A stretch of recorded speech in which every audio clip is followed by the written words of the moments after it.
सिस 1910 का सबसे भयावह कहानी। उत्तर भारत का एक छोटा कस्बा। रात को 8 बजे के बाद लोग घरों में बंद हो जाते थे। उन दिनों एक बात बहुत मशहूर थी।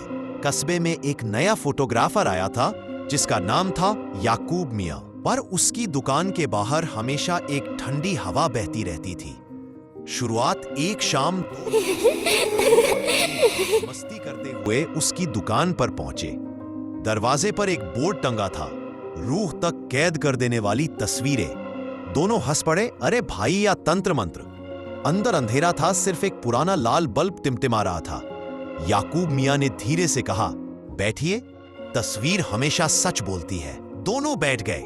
फ्लैश हुआ, धुआं उठा और अजीब सी ठंड फैल गई। अगली सुबह करीम ने रघु के घर जाकर उसे उठाने की कोशिश की, पर रघु जमीन पर जमा हुआ जैसे मरने के बाद बर्फ बन गया। हो, करीम डर गया।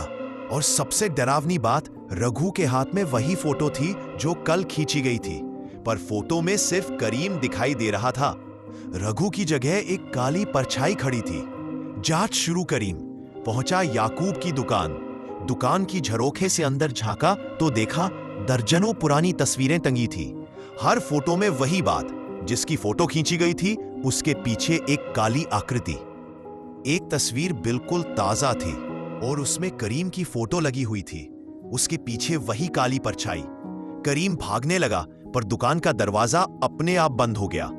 याकूब मियां धीरे से बोले, 1910 से मैं रूहें कैद कर रहा हूं, तुम अब बच नहीं सकते।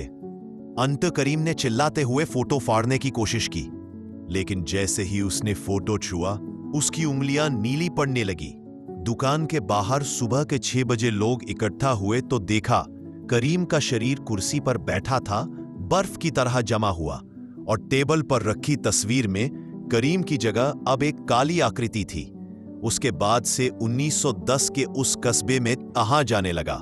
याकूब मियां आज भी मिलते हैं, बस उनकी तस्वीर मत खिंचवाना, वरना तुम्हारी रूह ही फोटो बन जाएगी।